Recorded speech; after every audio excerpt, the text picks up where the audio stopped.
Hello everyone, back again with movie and tune recap. Today, I'm going to explain an American supernatural horror film from 2002, titled The Ring. Spoilers ahead, so watch out and take care. The movie opens with two teenage girls, Katie and Becca, who are home alone at Katie's house. After getting bored watching TV, Becca tells Katie about a supposedly cursed videotape. According to the story, anyone who watches the tape receives a phone call with a voice saying, "You will die in 7 days," and exactly a week later, the viewer dies. Katie becomes frightened and confesses that she watched the tape the previous weekend while staying at a cabin in the mountains with 3 friends, exactly 7 days ago. Suddenly, Katie begins to choke, only to reveal she was joking to scare Becca, but moments later, the phone rings downstairs. Nervous, the girls go down to answer it, and Katie finds it's only her mother calling to check on them. While Katie is on the phone, Becca goes back upstairs, and as soon as the call ends, the television in the living room suddenly turns on by itself. Thinking Becca is trying to prank her, Katie turns it off, but it switches on again, and strange occurrences follow. The refrigerator door opens on its own, and eerie noises fill the house. Katie calls out to Becca but gets no response. She goes upstairs and notices water seeping from under her bedroom door. When she opens it, something unseen attacks and kills her. Becca witnesses the horrifying event and is later institutionalized in a mental hospital. The film then introduces Katie's aunt, Rachel, a journalist living in Seattle, and her 9-year-old son, Aiden, who is deeply affected by Katie's death. He was not only her cousin but also a close friend, and he appears to have a sensitivity to psychic phenomena. One day, when Rachel arrives at school to pick Aiden up, his teacher shows her a series of disturbing drawings he made, depicting his cousin dead and buried, drawings he had done days before Katie actually died. The teacher expresses concern, noting that Aiden somehow seemed to know about Katie's death in advance. That night, while Rachel is tucking Aiden into bed, he begins asking unsettling questions about death and mentions that Katie had told him when she was going to die, leaving Rachel uneasy. The next day, Rachel and Aiden attend Katie's funeral, where they pay their respects and comfort the grieving parents. Following Katie's mysterious death, no newspaper or online report offers any clear explanation of how she died, and Rachel's sister, Ruth, Katie's mother, asks her to investigate what really happened to her daughter. Later, Rachel steps outside and overhears some of Katie's schoolmates discussing her death. From their conversation, she learns that Katie died after watching a cursed videotape, along with her boyfriend who had also viewed it. Meanwhile, Aiden goes into Katie's room and stares at the television, only to be frightened by something unseen. Moments later, Rachel enters the room and tells Aiden he shouldn't be in here, but he replies that it's no longer Katie's room before walking away. While searching the room, Rachel finds one of Katie's magazines and notices that all the faces in it have been covered with eerie drawings, and she also spots an address written inside. The next day, Rachel visits a photo studio to retrieve the pictures Katie and her friends took during their stay at the cabin. As she reviews the photos, she notices that the faces of Katie and her friends appear severely distorted. Over the following days, Rachel continues her investigation and discovers that all of Katie's friends died in bizarre accidents at the same time as Katie's death, 10 p.m. The next day, she travels to Shelter Mountain Inn, where Katie and her friends had watched the tape. After a long drive, she arrives and shows the attendant a photo of Katie. The attendant recognizes her and explains that Katie and her friends stayed in cabin 12. He also mentions that, since there's no reception in the area, they provide tape players for videos, and Rachel notices a particular videotape among the collection. She decides to stay the night and, while the attendant steps away to get the keys, she secretly takes the tape. When she arrives at the cabin, which looks unpleasant from the outside but is well kept inside, Rachel plays the tape. It shows a series of strange and disturbing images, including a well and a woman jumping off a cliff, and when the tape ends, the cabin's phone suddenly rings. Rachel answers, and an unknown voice whispers, 7 days, which unsettle her. Back at her apartment, Rachel brings the videotape with her and continues her investigation. The next day, she calls Noah, her ex-husband and Aiden's father, who works as a video analyst. Noah is sarcastic and skeptical about any connection between the tape and the recent deaths, but Rachel becomes increasingly convinced after noticing that recent photos of her show her face severely distorted, just like the photos of Katie and her friends taken after they watched the tape. Despite Rachel's warning not to watch the tape until she learns more about it, Noah insists that a videotape cannot kill someone and persuades her to let him see it. After Noah watches the tape, the phone immediately rings, but Rachel refuses to answer it. Before leaving, Noah asks Rachel to make a copy of the tape so he can study it further. The next day at work, Rachel goes to the audiovisual research room to make a copy of the tape. While doing so, she notices that the recording numbers are abnormal and that a fly appears in the footage, something that wasn't there when she first watched it. On the second day, Rachel visits Noah with the copied tape. He also notices something strange about it and explains that every videotape has a control track indicating its source, but this one has none, leaving them both puzzled about how the tape was created. As Rachel and Noah watch the tape together in a video lab, they discover hidden images within the tape's overscan area, though they appear unclear. When Rachel tries to enhance the images further, the equipment malfunctions. Later, on her way home, she notices a ladder leaning against a wall, just like the one from the tape, and attempts to climb it, but someone stops her. On the third day, Rachel visits Becca, who has been institutionalized in a mental hospital since witnessing Katie's death. Rachel asks her what happened to Katie that night and whether it had anything to do with the tape, but Becca remains silent. When Rachel presses further, Becca finally tells her that she will find out how Katie died, in 4 days.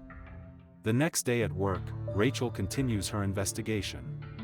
Using the video lab, she discovers that one of the images from the tape's overscan area shows a lighthouse located on Moscow Island.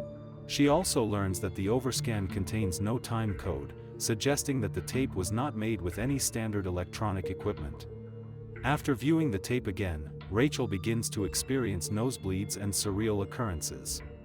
In one instance, when she pauses a section of the tape showing a fly crawling across the screen, she is somehow able to pull the fly out of the monitor. By the fourth day, Rachel focuses her investigation on the disturbing black and white imagery within the tape. Her research leads her to Anna Morgan, the woman seen in the footage, who lived on Moscow Island with her husband and raised horses. Rachel discovers that a mysterious tragedy occurred at the Morgan Ranch, where all the horses went mad and killed themselves trying to escape.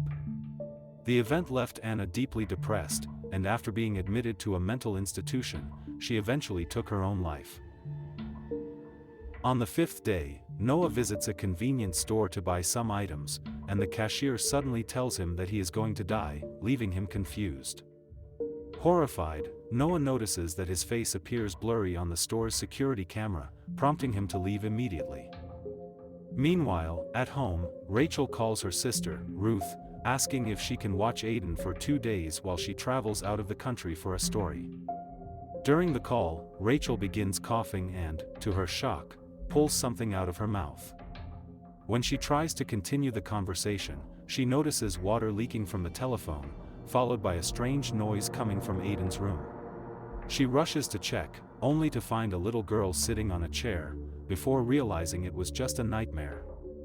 Startled awake, Rachel notices a burn mark on her arm. She goes to Aiden's room and is horrified to find him watching the cursed videotape.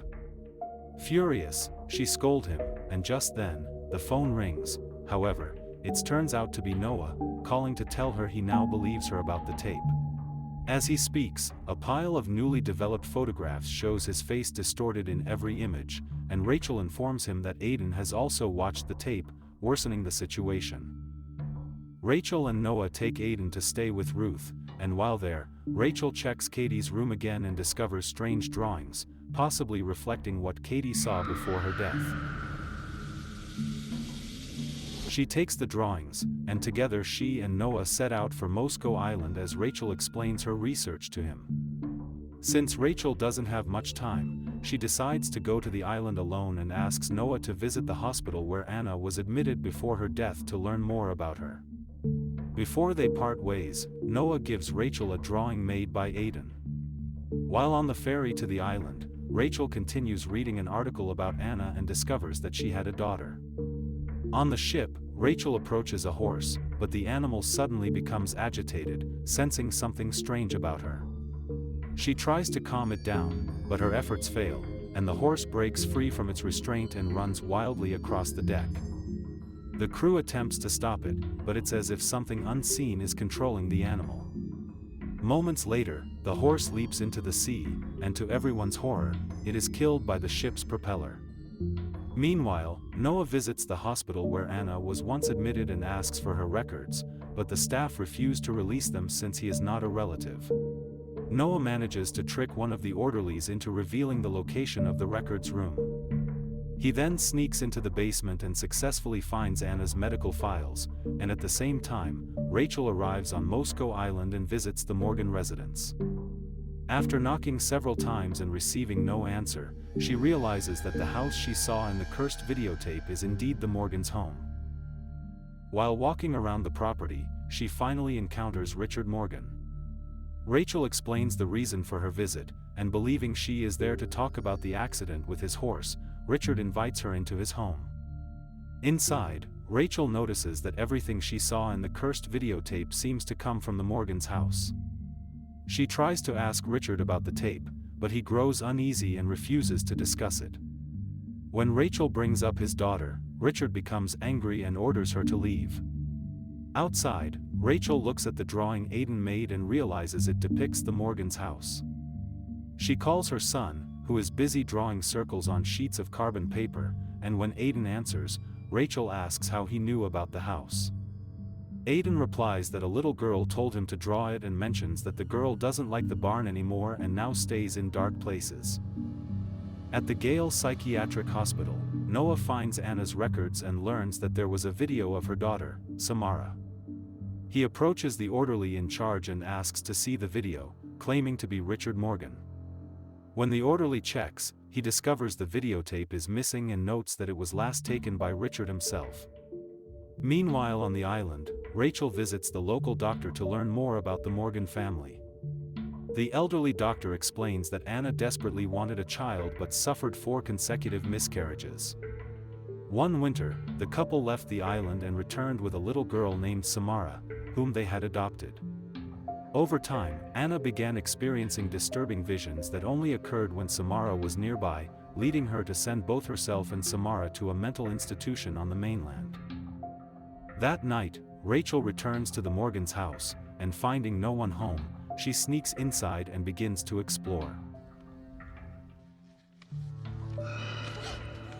While searching, she discovers the missing videotape of Samara, the same one reported missing from the Gale Psychiatric Hospital, containing recordings of Samara's therapy sessions with a doctor. In the video, Samara timidly explains that she does not mean to hurt the people around her, but that she cannot stop it. After watching the video of Samara's conversation, Rachel is confronted by Richard, who strikes her before unplugging the television and carrying it upstairs. Rachel begins to suspect Richard of being responsible for Samara's death, but the elderly man insists that the girl was evil. Richard gathers all the electronics in the house and takes them into his bathroom, where the bathtub is overflowing with water. Despite Rachel's attempts to reason with him, he refuses to listen and kills himself by lying in the tub and turning on the electronics using a switch-controlled extension cord wrapped around his neck. Moments later, Noah arrives at the house just after Richard's death and calms the frightened Rachel. Together, he and Rachel go to the barn, where they find a ladder leading up to a small room containing a television, where Samara had been kept by her father. Behind the wallpaper, they discover a burned image of a tree that Rachel recognizes from the videotape, recalling that she saw it near the cabin at Shelter Mountain Inn. From this, it becomes clear that Samara possessed a supernatural ability to burn images into objects around her, including the minds of animals and her parents, eventually driving her mother to take her own life. Rachel and Noah leave the Morgan farm and arrive at Shelter Mountain Inn, where they discover a burned image on the floor. Noah breaks through it, revealing a hidden well beneath, and they realize this is the place where Samara was killed, at the bottom of the well.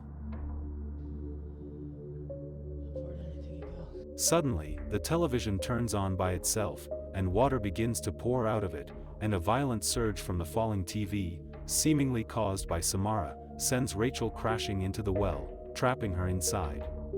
Rachel survives the fall while Noah rushes outside to find a rope to rescue her. As she explores the bottom of the well, Rachel discovers Samara's body.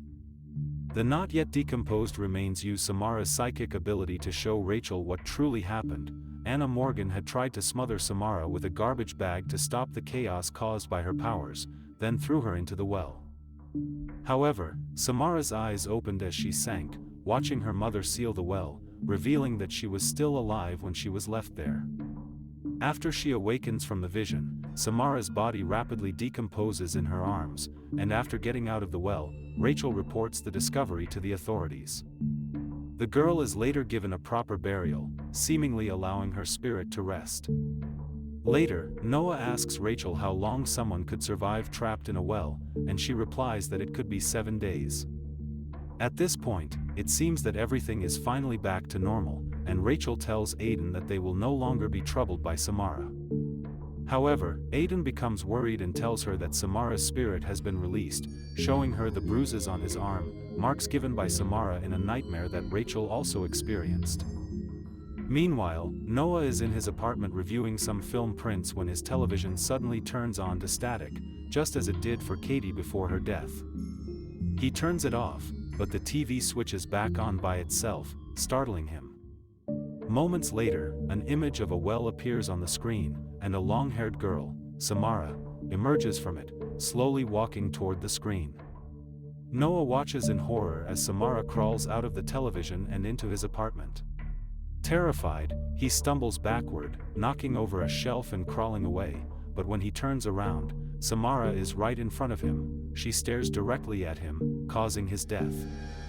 Rachel calls Noah but gets no answer, so she rushes to his apartment, only to find him dead. In shock, she returns home and destroys the tape, hysterical and confused as to why she was spared while Noah was not. She then realizes that the only way to survive after watching the tape is to make a copy and show it to someone else, thus continuing the curse. Rachel had made a copy for Noah, but Noah had made none, and the film ends with Rachel helping Aiden make a copy of the tape. When Aiden asks what will happen to the person who watches it next, Rachel remains silent. The final shot lingers on the well where Samara was drowned, leaving the curse unresolved. Okay guys, that's all the recap about The Ring from 2002. Thanks for watching, see you again in the next video.